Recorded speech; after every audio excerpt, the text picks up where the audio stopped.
What's going on, guys? BigJerr here, Ableton certified trainer, instructor at Icon Collective. And you read the title right. Today, we're going to be talking about Ableton Live 10. Without further ado, let's get into it.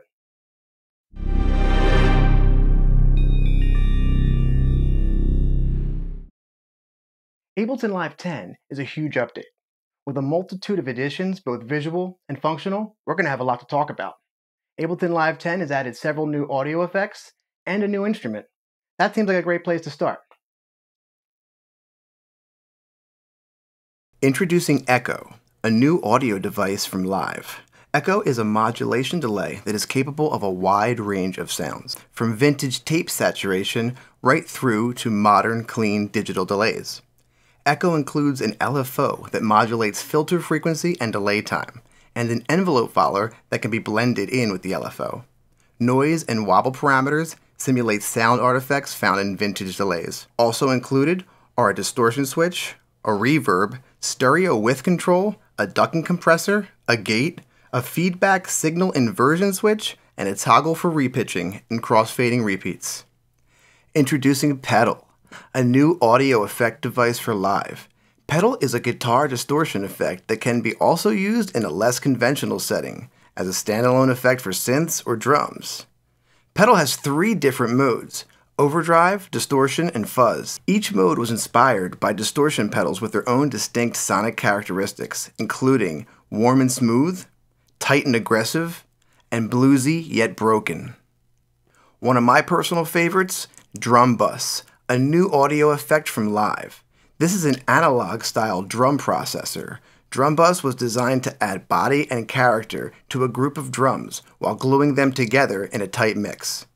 Drum Bus combines the most used drum processing tools into a single device, which includes distortion, a compressor, a low-frequency enhancement, a transient shaper, and control for dampening high-frequency response. There has also been improvements on existing devices, such as utility. The gain knob can now be adjusted from infinite dB to plus 35 dB.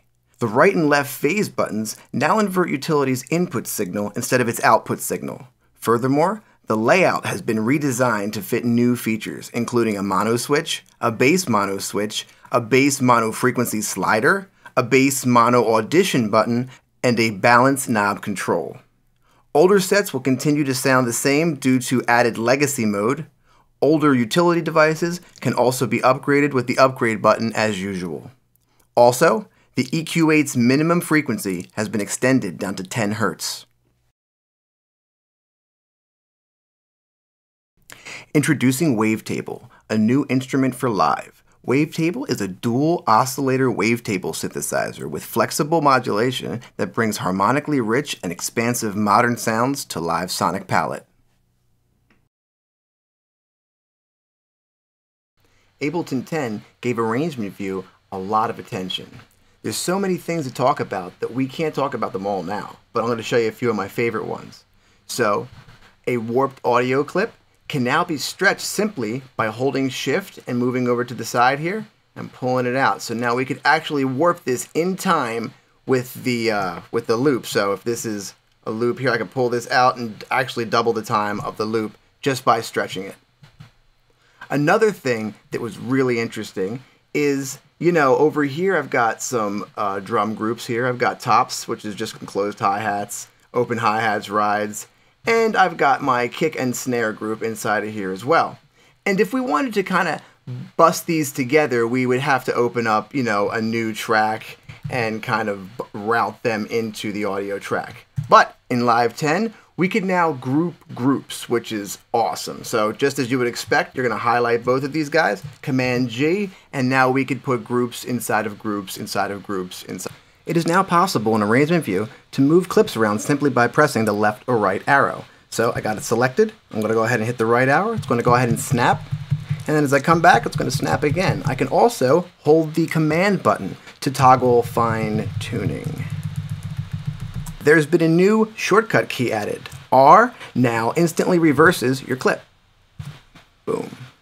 In addition, when using reverse on a partially selected clip, only that part of the clip will be reversed. clips can now be partially deactivated, where if you hit 0 before, it would deactivate the whole clip, and that's true because I have the whole clip selected here, but I can now select part of the clip and deactivate just that if I want. You can see that the fades are now permanently visible. All you have to do is just adjust them. No more shortcut for the fades, they're just always there. The loop selection clip can now be toggled, whereas before, your selection and then pressing Command L would simply turn on the loop, but now you could toggle it on and off by hitting Command L. It is now possible to create a new MIDI clip in Arrangement View just by double-clicking on a MIDI track. MIDI and key mappings can now be assigned to the lock envelope switch. In addition to literally dozens of new functional updates to both Push 1 and Push 2, the Push 2 screen has never looked better. Visualization of filter bands were added to the EQ8 on Push 2. Added a new parameter layout and graphical representation of the activity view of compressor on Push 2.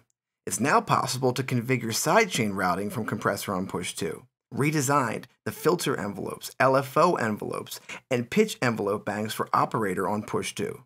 Added visualization of simplers envelopes on Push 2, and improved waveform drawing performance for Push 2.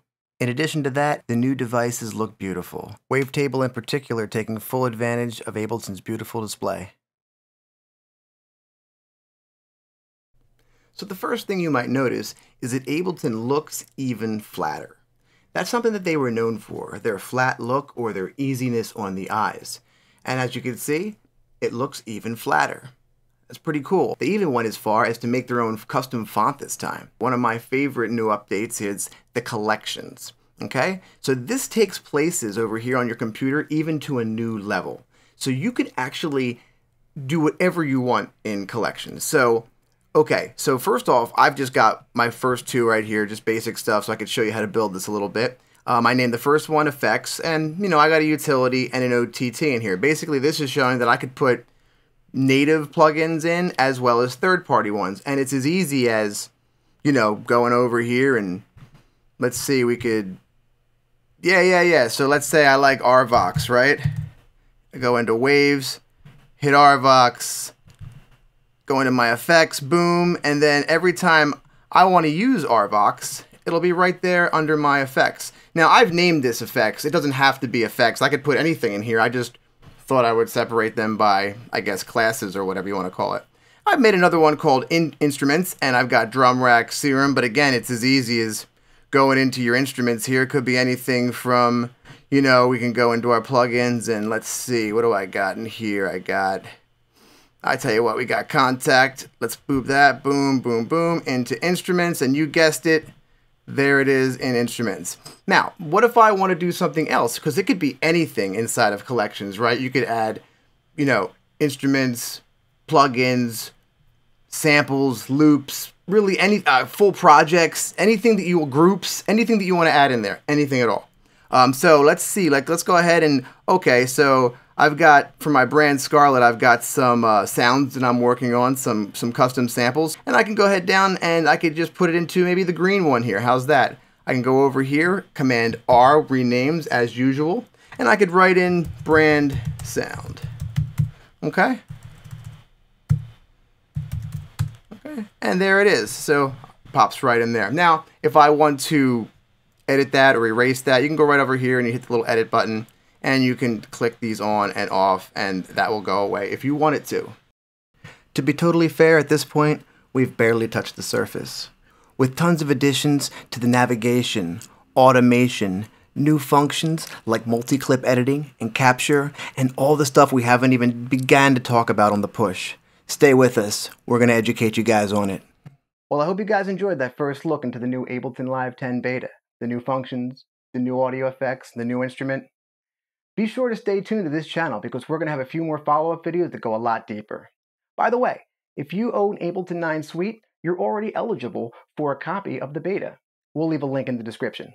Alright guys, till next time,